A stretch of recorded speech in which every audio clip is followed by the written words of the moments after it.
Cuarta vez que grabo este vídeo y estoy ya al borde de la desesperación.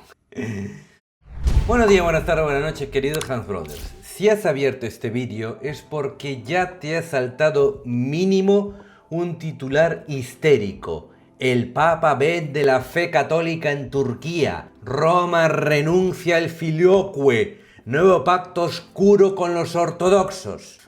Tranquilo, respira. Y a ver si yo respiro también. No han firmado que el Espíritu Santo se ha jubilado, ni que ahora la Trinidad es Padre, Hijo y energías positivas. No, vamos a poner orden, porque si no, esto parece más un grupo de Telegram conspiranoico que la Iglesia de Cristo. La situación real es esta. El Papa León XIV, agustino, ex misionero, canonista, primer papa peruano, está en su primer viaje internacional. ¿Dónde? En Turquía. Y no es turismo por Estambul.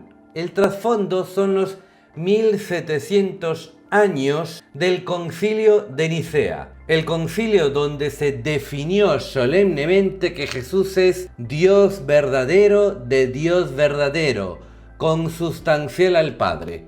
Vamos, que el credo que reza los domingos sale de allí. En ese contexto, León XIV se encuentra con el patriarca ecuménico Bartolomé y firman una declaración conjunta. Y ahí medio internet entra en pánico. Está forzando la unidad con los ortodoxos. Traiciona la tradición latina. Ha entregado el filioque a cambio de un abrazo. Spoiler. ¡No! ¿Qué dice realmente esa declaración? Y en serio. Primero, señalan juntos a Nicea como punto de partida de la fe que compartimos, el mismo Cristo, el mismo credo. Segundo, reafirman que el objetivo es la plena comunión entre católicos y ortodoxos, pero a través de diálogo teológico serio y caridad, no a base de decretos mágicos. Y tercero, condenan el uso de la religión para justificar violencia y llaman a trabajar juntos por la paz y la justicia. ¿Incluye una renuncia al filioque?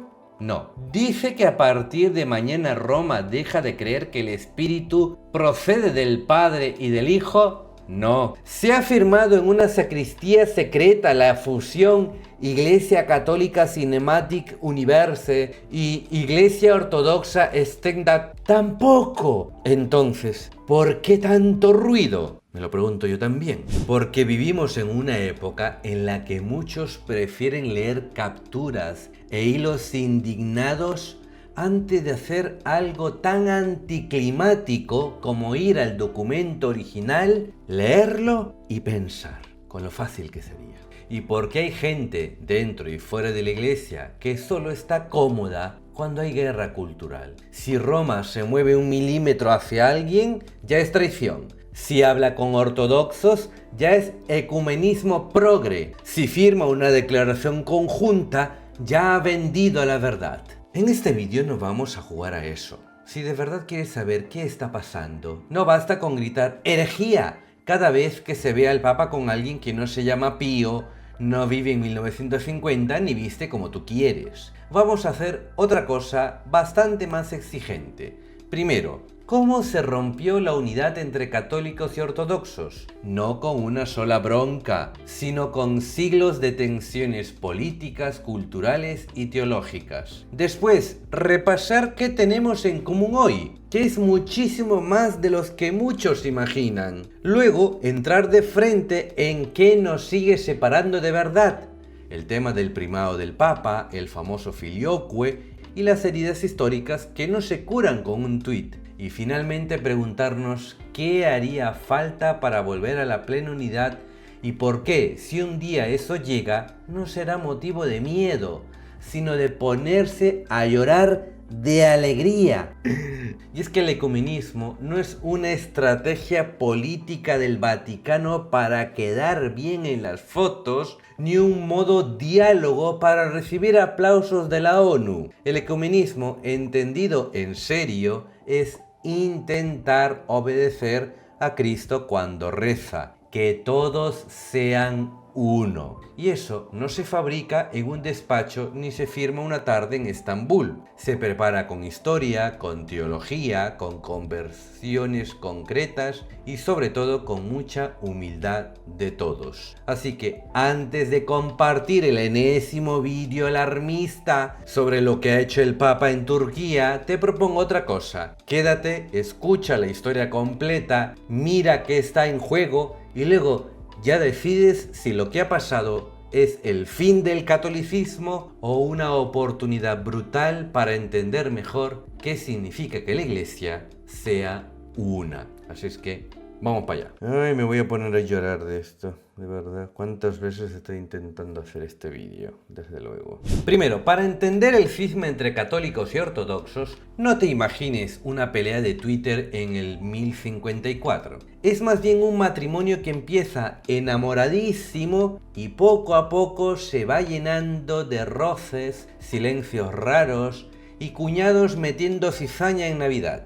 Durante los primeros siglos la cosa es sencilla. Un solo imperio, más o menos, una sola iglesia, mismos concilios, misma fe básica, mismo credo, padres de la iglesia por todos lados, griegos y latinos, citándose sin problema, y hasta aquí idilio. Pero poco a poco empiezan los desajustes. La lengua.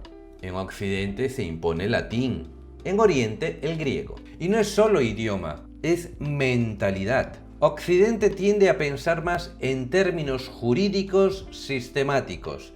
En plan, vamos a ordenar esto en un código. En cambio, Oriente es más simbólico, litúrgico, de misterio, más icono y menos esquema. Segundo, la política. El emperador mueve la capital a Constantinopla. Roma pierde peso político, pero mantiene un peso espiritual enorme. Empiezan las tensiones sobre quién tiene más autoridad, quién está en el centro de todo. Y tercero, las costumbres y la disciplina. Liturgias distintas, tipo de pan, disciplina del celibato sacerdotal en Occidente y así. Nada de esto es herejía en sí misma, pero suma detalles donde cada uno piensa: estos no lo hacen como se debería. No hay una gran herejía que lo explique todo. No es que un día Oriente se despierte arriano y Occidente diga: hasta aquí hemos llegado.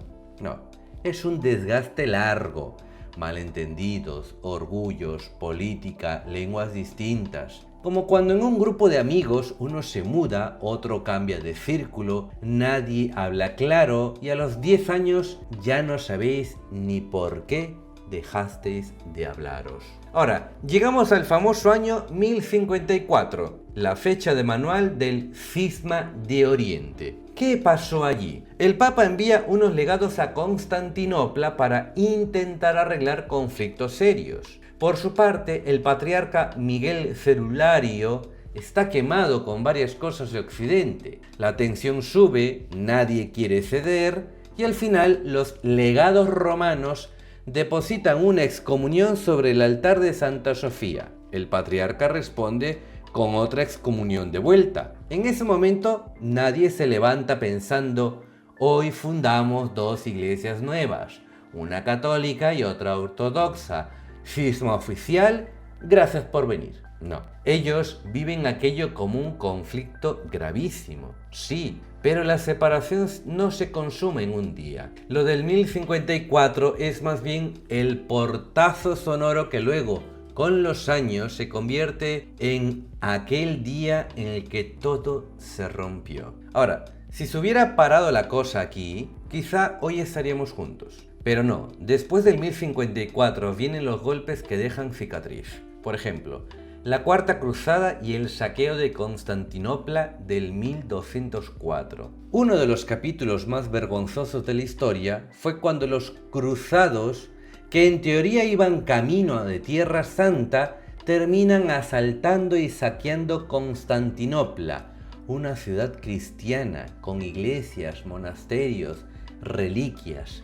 Todo arrasado. Para muchos ortodoxos este evento es el recuerdo imborrable. Los latinos nos saquearon. Y honestamente tienen razones para estar dolidos. Roma no sale bien parada aquí. Ya no es pensamos distinto, es me has hecho daño de verdad. Segundo, los intentos de unión desde arriba, León y Florencia. Y es que cuando el Imperio Bizantino está amenazado por los turcos, se convoca el Concilio de Florencia en el 1439. Obispos de Oriente y Occidente firman una fórmula de unión, aceptan el primado del Papa, el filioque y varios puntos doctrinales. Sobre el papel parece que ya está, hemos vuelto a ser uno. El problema, al regresar a sus tierras, muchos de esos obispos se encuentran con el pueblo y los monjes en contra. Lo perciben como habéis firmado bajo presión política, habéis vendido la tradición a cambio de protección militar.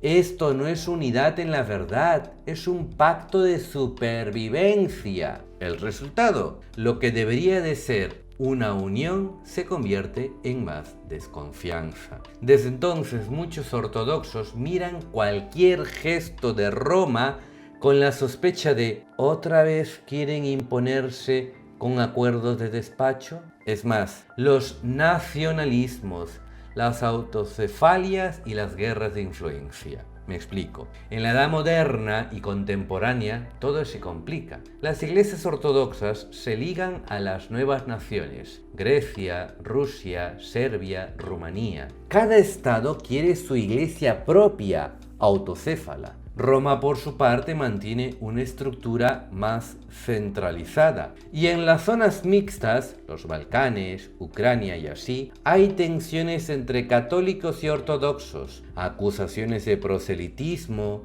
de invadir territorio histórico, de usar la fe como herramienta política. La unidad, por tanto, ya no se rompe solo por teología, sino por poder, identidades nacionales y orgullo colectivo. Cuando tu iglesia se mezcla con tu bandera, cualquier acercamiento al otro se vive como traición a la patria. Por eso hay que tener mucho cuidado. Pero claro, ¿cómo se puede lograr el ecumenismo? En razón de que hay muchas cosas que tenemos en común. Os lo explico.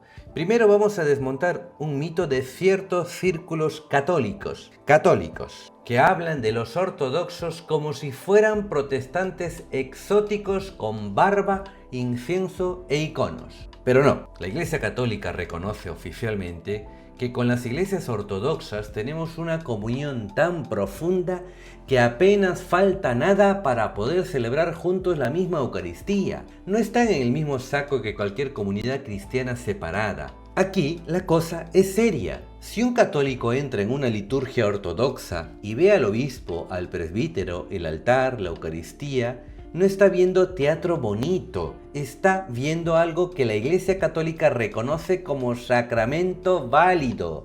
No es cosplay litúrgico. Y al revés, aunque no estemos en plena comunión, muchos ortodoxos reconocen en la Iglesia Católica una fe cristiana seria, aunque les chirríe el tema del Papa y alguna que otra definición dogmática. O sea, no nos ven como secta moderna inventada ayer. Seguimos. Esto que voy a decir hay que subrayarlo con rotulador fluorescente. Católicos y ortodoxos creemos en el mismo Dios Trinidad, Padre, Hijo y Espíritu Santo. El mismo Cristo, verdadero Dios y verdadero hombre, nacido de la Virgen María. Y la misma fe en los grandes concilios ecuménicos del primer milenio: Nicea, Constantinopla, Éfeso, Calcedonia, hasta 7 concilios. Por tanto, cuando rezas el credo niceno-constantinopolitano en misa, estás usando el mismo texto fundamental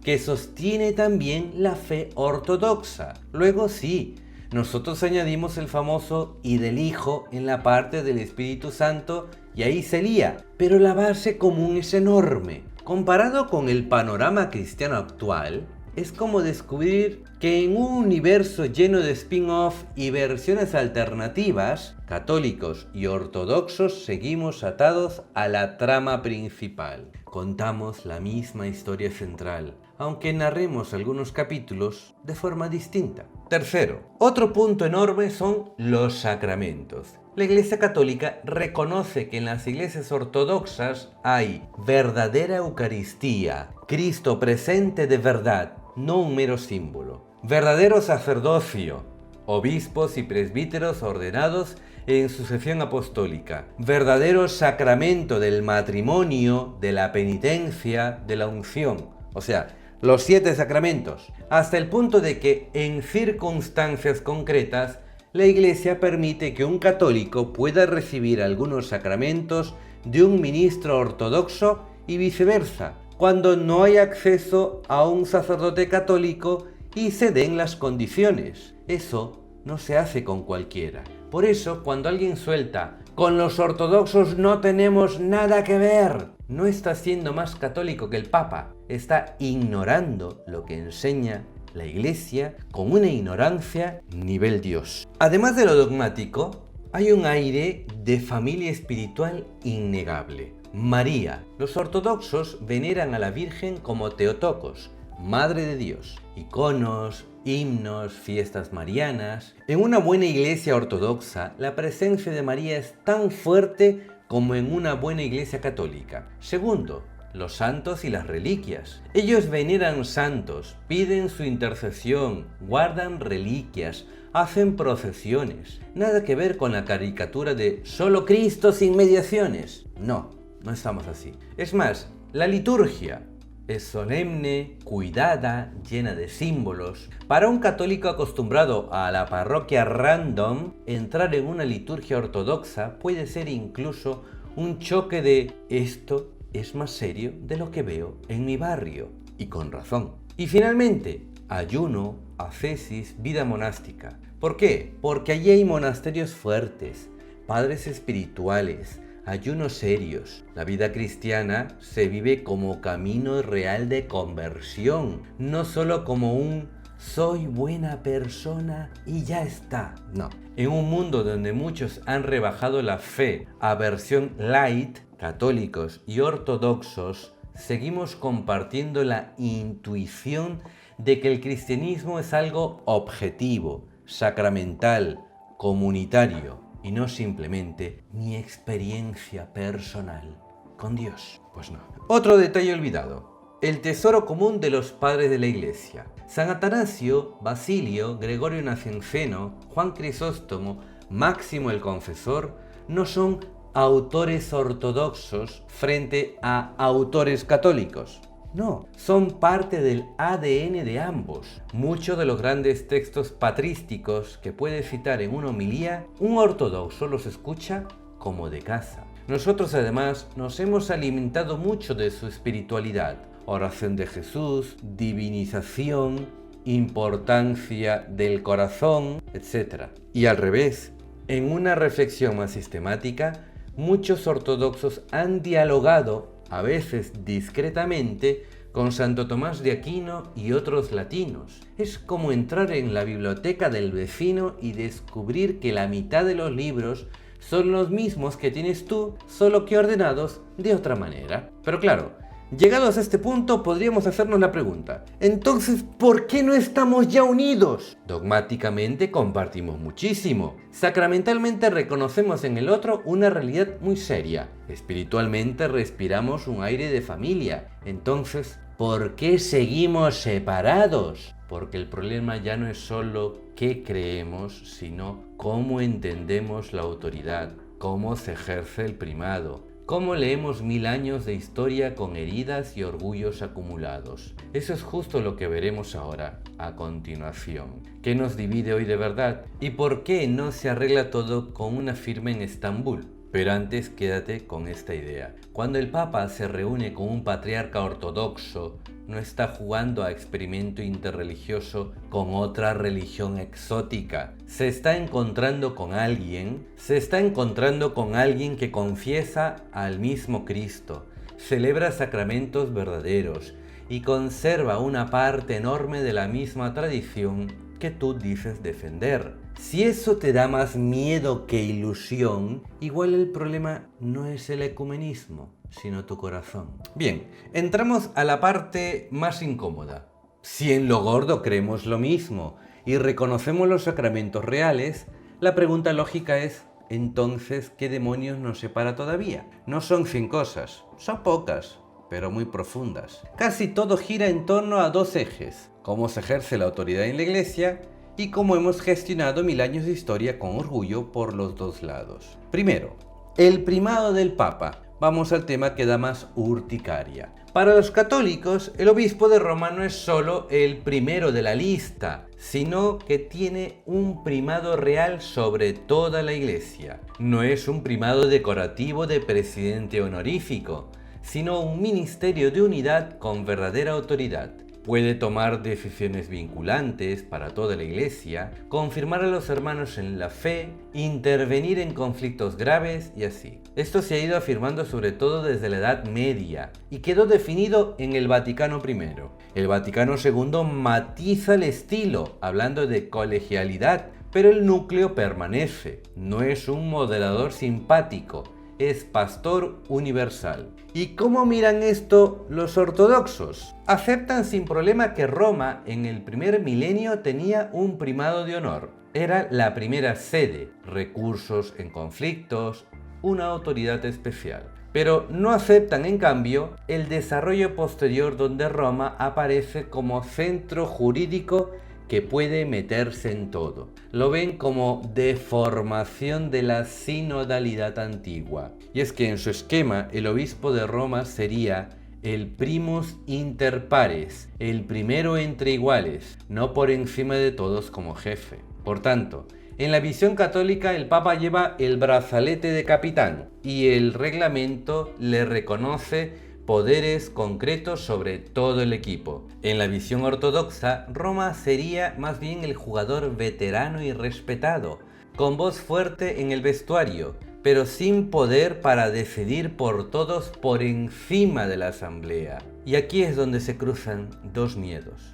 El miedo ortodoxo: si nos unimos, Roma nos absorbe, nos latiniza, acabaremos siendo sucursales de la curia. Y miedo de algunos católicos: si tocamos una coma del modo de ejercer el primado, traicionamos la fe, nos volvemos relativistas. Por eso, el reto ecuménico no es pequeño. Se puede redescubrir un modo de primado que sea de verdad servicio a la comunión, que respete la sinodalidad fuerte de Oriente, sin renunciar a lo que la Iglesia Católica ha definido. ¿Se puede volver seriamente al modelo del primer milenio sin hacer teatro? Esto ya no se resuelve con un tú manda un poco menos y ya está. Es el tema más delicado de todos. Segundo punto caliente: el famoso filioque. Y es que el credo original decía del Espíritu Santo, que procede del Padre. Y ya está. En Occidente, en un contexto donde se discutía la divinidad del Hijo, se empieza a añadir que procede del Padre y del Hijo para subrayar que el Hijo comparte plenamente la divinidad del Padre. Eso acaba entrando en el uso de la Iglesia Latina y se generaliza. ¿Qué enseña hoy la Iglesia Católica? Que el Padre sigue siendo la fuente única de la Trinidad, que el Hijo lo recibe todo del Padre y el Espíritu procede del Padre y del Hijo como de un único principio, no de dos fuentes. Que bien entendido, esto coincide con lo que Oriente expresa cuando dice que el Espíritu procede del Padre por el Hijo. Entonces, ¿por qué la bronca? Primero, por el gesto. Desde Oriente se ve que Occidente ha tocado el texto de un credo ecuménico sin concilio común. No es solo qué dices, sino cómo lo has hecho. ¿Desde cuándo puedes cambiar tú solo una fórmula conciliar? Y segundo, por el miedo teológico. Algunos ortodoxos temen que el filioque rompa el equilibrio trinitario y deje al Espíritu como producto derivado del Padre y del Hijo. Aunque la teología católica diga que no es eso, la sospecha se ha quedado. Os doy un ejemplo tonto. Tú y tu hermano heredáis la casa de vuestros padres y acordáis un contrato. Años después, uno decide añadir por su cuenta una nota en los márgenes. Aunque la idea sea buena, el problema es que no lo habéis hablado juntos. Lo que hiere no es el contenido, sino el gesto unilateral. ¿Qué pasa hoy? Roma ha dejado claro que no pretende imponer el filioque a Oriente. Las iglesias católicas orientales usan el credo sin el filioque en la forma original y no se ha caído el mundo. En encuentros ecuménicos, incluso el Papa recita el credo sin añadir y del Hijo, precisamente para volver a la formulación común del primer milenio, sin por ello renunciar a la doctrina latina. Es decir, el filioque ya no se maneja como o lo dices o eres hereje, sino como tenemos dos maneras de expresar el mismo misterio. Hay que traducir mejor y quizá ponernos de acuerdo en qué fórmula rezamos juntos. Y de nuevo, insisto, algunos alarmistas entran en modo drama. Si un día el Papa deja de decir filioque en latín, se ha acabado el catolicismo. No, el núcleo de la fe es el misterio de la Trinidad, no una palabra concreta, pero sí que es una palabra cargada de historia y heridas que no se puede tocar a lo loco. Pero claro, además del primado y del filioque, hay un bloque de temas que, sin ser dogmas incompatibles, pesan mucho. Por ejemplo, el purgatorio y las imágenes del más allá. La Iglesia Católica habla de purgatorio como purificación final para quien muere en gracia y aún necesita ser limpiado. Muchos ortodoxos, si quitas caricaturas, pueden aceptar la idea de purificación, pero les cargan ciertas formas occidentales de predicarlo, casi en modo thriller espiritual. Aquí hay mucho de lenguaje y catequesis más que de fe distinta. Segundo, dogmas marianos definidos sin concilio conjunto. Y es que los ortodoxos aman profundamente a la Virgen, a veces con más intensidad que muchos católicos. Lo que les chirría es que Roma defina dogmas como la Inmaculada y la Asunción sin un concilio ecuménico donde Oriente también participe. O sea, no tanto no creemos eso, sino no aceptamos el procedimiento. Es más, lo referente al celibato, a la disciplina y a los estilos de la vida eclesial. Y es que en Occidente el celibato presbiteral es la norma casi absoluta en el rito latino. En cambio, en Oriente, católicos y ortodoxos, hay presbíteros casados y obispos célibes. No es un muro dogmático, pero alimenta la sensación de vosotros imponéis vuestro modelo a todos. Y eso se tiene que explicar bien.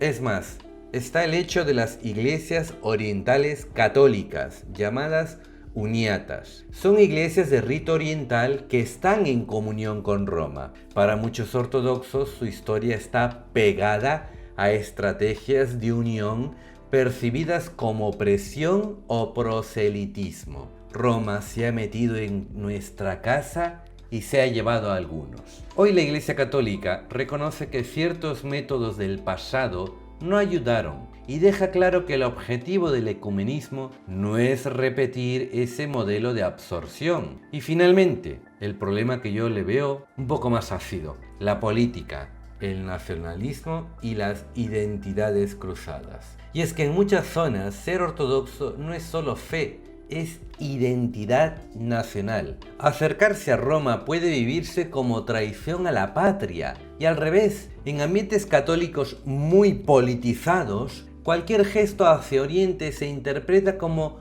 romper filas o rebajarse. Por tanto, aunque teológicamente el terreno común es enorme, hay muchas capas de historia, orgullo y geopolítica que hacen que cada paso sea delicado. Y precisamente por eso el ecumenismo serio es tan lento. No basta con decir, perdón, vamos a ser amigos otra vez. Hay que entrar en el barro fino: primado, filioque, memoria histórica y disciplina. Bien, hasta ahora hemos visto cómo nos rompimos y qué tenemos en común.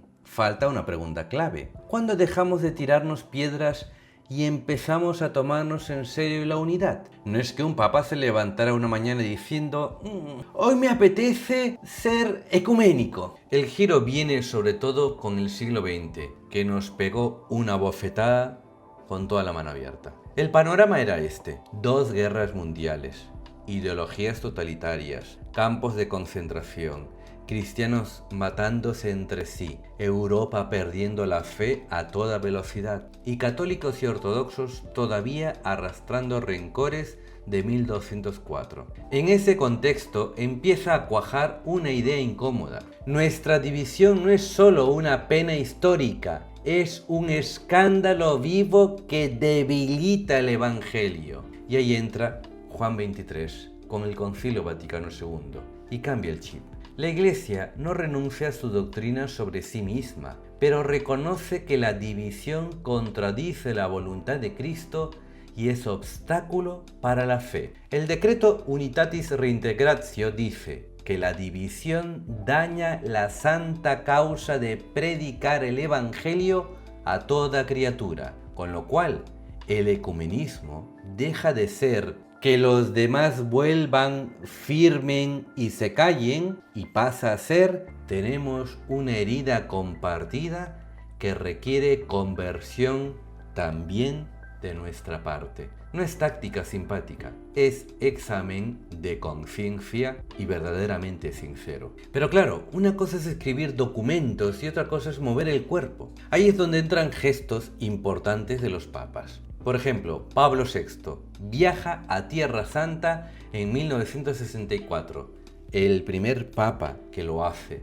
desde la ruptura, bueno, incluso de mucho antes. Se encuentra allí con el patriarca Atenágoras, se abrazan, literalmente, sin debate televisado, sin show. Al año siguiente, en 1965, ambos firman una declaración levantando las excomuniones del 1054. No es ya somos uno, pero sí era un aquello no puede seguir siendo la base de nuestra relación. Es como sacar de la pared el cuadro del peor día de tu familia y guardarlo donde toca, en el archivo de la vergüenza y ya no en el salón. Luego viene Juan Pablo II, que pisa el acelerador. Tiene prisa. Repite la imagen de la iglesia que debe respirar con los 2 pulmones, Oriente y Occidente. Pide perdón por pecados históricos de hijos de la iglesia, también hacia Oriente. Visita países de mayoría ortodoxa. Reconoce su santidad, su tradición, su martirio. Publica la carta Ut Unum Sint, donde hace algo que descoloca a muchos. Reafirma el primado de Pedro, sí, pero pide a las otras iglesias que le ayuden a encontrar una forma de ejercerlo que no sea obstáculo, sino servicio real a la comunión. Dicho en cristiano: no dejo de ser papa, pero estoy dispuesto a hablar en serio de cómo vivo el papado. Después vinieron Benedicto XVI, que mantiene el rumbo con un tono más teológico, pero igual de claro, y Francisco, que insiste en el caminar juntos, rezar juntos, trabajar juntos, con gestos constantes hacia Bartolomé y otros patriarcas. Y entonces entramos en la etapa de León XIV, que no aparece de la nada, se coloca en continuidad con este camino. Su viaje a Turquía y la declaración con el patriarca no son un invento personal, son el siguiente capítulo de una historia que viene de al menos 60 años de gestos y documentos. Por otra parte, mientras en redes la gente se entretiene con memes, hay un nivel más aburrido pero más decisivo: el diálogo teológico organizado. Y es que desde los años 80 existe una comisión mixta internacional entre la Iglesia Católica y las iglesias ortodoxas. ¿A qué se dedican? a estudiar cómo se entendían primado y sinodalidad en el primer milenio, a releer juntos el asunto del filioque sin caricaturas, a revisar el pasado poco evangélico de algunos métodos de unión, como el famoso uniatismo, y a buscar formulaciones que ambos puedan firmar sin traicionarse. Y de allí, de ese trabajo, salen textos como Balamant, de 1993, que reconoce que el modelo de atraer iglesias orientales a Roma a golpe de política y presión ha sido fuente de heridas. Aclara que el objetivo del ecumenismo no es absorber al otro, sino caminar hacia la comunión respetando su identidad. Y Rávena, del 2007, que afirma que en la iglesia antigua convivían sinodalidad, o sea, obispos decidiendo juntos, y primado, un servicio de unidad a escala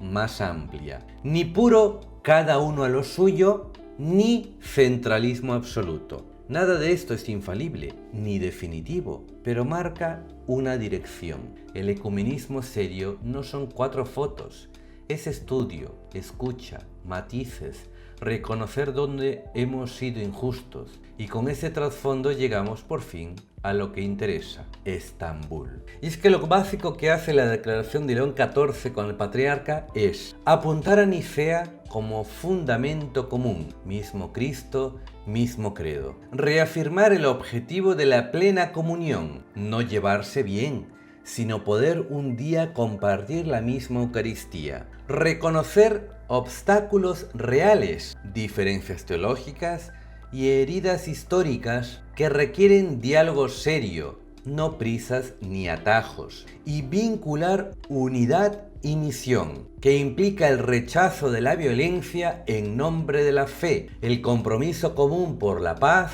los pobres, los perseguidos. Y muy importante, ¿qué no hace la declaración firmada por el Papa y el Patriarca? Primero, no renuncia al filioque ni a la doctrina católica. No declara una unión ya ni un Florencia 2.0 firmado a escondidas. No dice que los ortodoxos aceptan sin más el Vaticano I, ni que mañana hay concelebración total. No monta una superiglesia aguada de mínimo común denominador. Entonces, ¿qué es? Es una forma de decir juntos: confesamos la misma fe de Nicea, reconocemos que seguimos separados por cuestiones serias, no queremos seguir alimentando la ruptura y nos comprometemos a seguir trabajando hasta que Dios conceda la comunión plena. A quien vive pegado al drama le parecerá poco. A quien entienda lo que costó llegar hasta aquí le parecerá un paso lógico y fuerte dentro de un proceso largo. Y alguno me dirá: vale, muy bonito todo, muy bonito el camino, muy emotivo el abrazo, muy solemne Estambul, pero ¿qué haría falta en la práctica para que católicos y ortodoxos estuvieran realmente en plena comunión? No se arregla con una firma, se hace con cabeza, con cuerpo y al final con un milagro. Os explico. Cabeza. Todo lo que hemos visto, primado, filioque, purgatorio, dogmas marianos y así, no desaparece porque 2 líderes se caigan bien. Hacen falta cosas concretas. Seguir afinando con Biblia, padres de la Iglesia y concilios delante cómo puede ejercerse el primado de Roma de manera reconocible para Oriente y fiel a lo que la Iglesia Católica ha definido. Concretar cómo formular juntos el credo. ¿Qué significa en serio decir que el Espíritu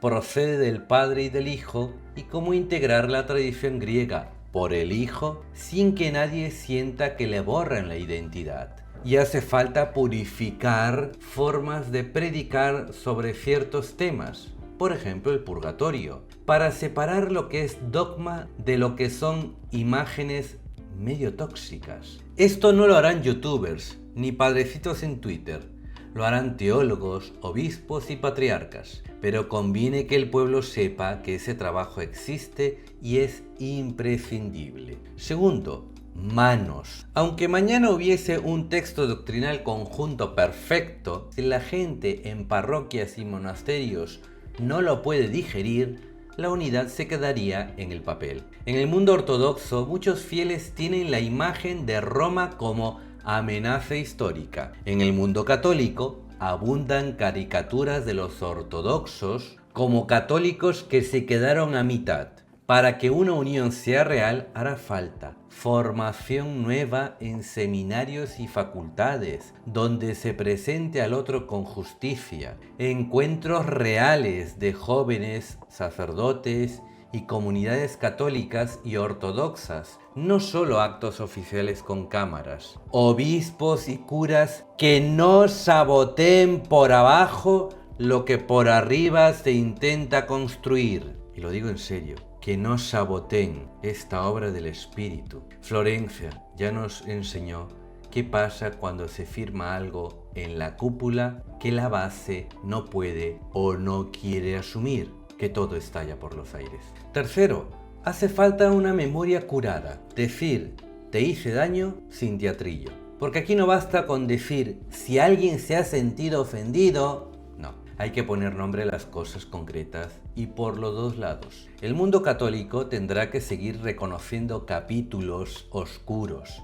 El saqueo de Constantinopla, imposiciones políticas, instrumentalización de ciertas iglesias orientales, estilos poco evangélicos de primado. Y el mundo ortodoxo tendrá que mirarse también, nacionalismos donde cruz y bandera se confunden, rechazo sistemático a todo lo que venga de Roma por orgullo, persecución a católicos orientales por el hecho de estar en comunión con el Papa. No se trata de competir en culpas, sino de algo más duro, la verdad entera, también cuando nos deja mal. Sin esa purificación de memoria, cualquier unidad parecerá jugada táctica. Y mientras todo eso se discute, hay cosas que ya se pueden y se deben hacer sin confundir al personal. Por ejemplo, rezar juntos, vigilias, oraciones por la paz, por los perseguidos, por la unidad misma.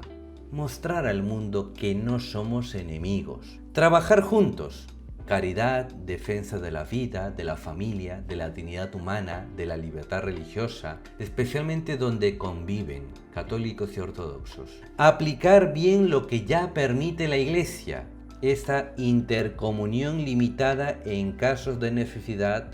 No es barra libre ni tabú intocable, es un signo delicado que, bien explicado, enseña que no estamos hablando de otra religión. Y gestos simbólicos, participación mutua en sínodos, fiestas patronales, declaraciones conjuntas ante guerras o persecuciones. Todo esto no es relleno mientras llega lo importante, es ya parte del camino hacia la unidad.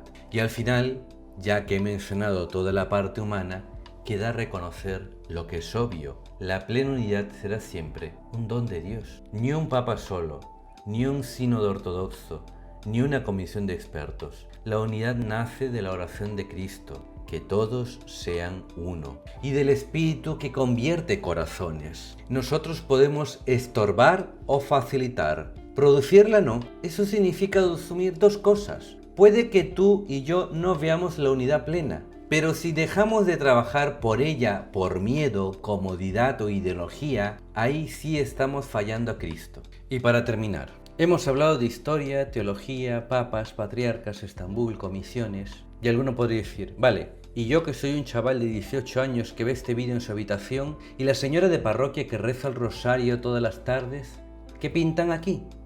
Pues más de lo que parece, por lo que está en juego. Esto no tiene que ver que en el credo se diga una palabra más o menos, o si el Papa firma 3 declaraciones conjuntas al año o 4. Está en juego la credibilidad del Evangelio. Jesús reza que todos sean uno para que el mundo crea. Mientras los católicos seguimos divididos en bloques que se miran fatal, cualquier discurso sobre amor, reconciliación y paz suena a marketing, no a realidad.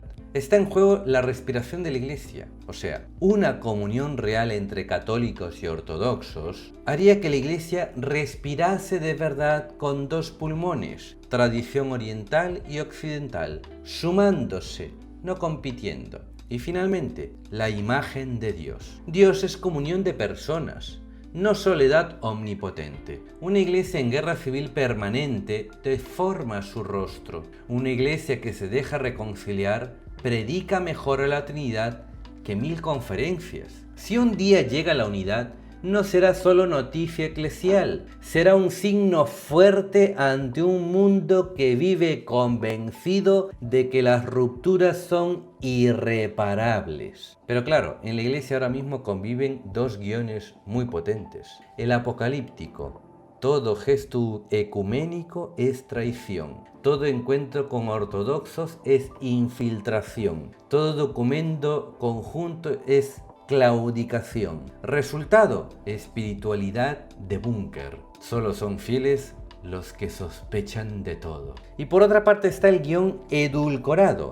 Da igual lo católico, ortodoxo o lo que sea. Todos son formas de vivir el evangelio. Lo importante es llevarse bien. El resultado: que todo da lo mismo. Las diferencias dogmáticas son pues como gustos musicales. Y el evangelio no va por ninguno de los dos lados. La actitud cristiana madura es aquella que no se traga cualquier cosa en nombre del diálogo, pero tampoco confunde la fidelidad con vivir cabreado y en guerra con todo lo que se mueve. Toma en serio la verdad y toma en serio el deseo de Cristo de que la iglesia sea una. Si un día llega la plena comunión con los ortodoxos, habrá quien solo vea maniobra y traición, y habrá quien vea gracia después de 1000 años de pecado humano. Y conviene ir eligiendo ahora en qué grupo quieres estar. Obviamente nadie te pide que resuelvas el tema del cisma desde tu escritorio, pero sí puedes dejar de alimentar lo que lo mantiene vivo.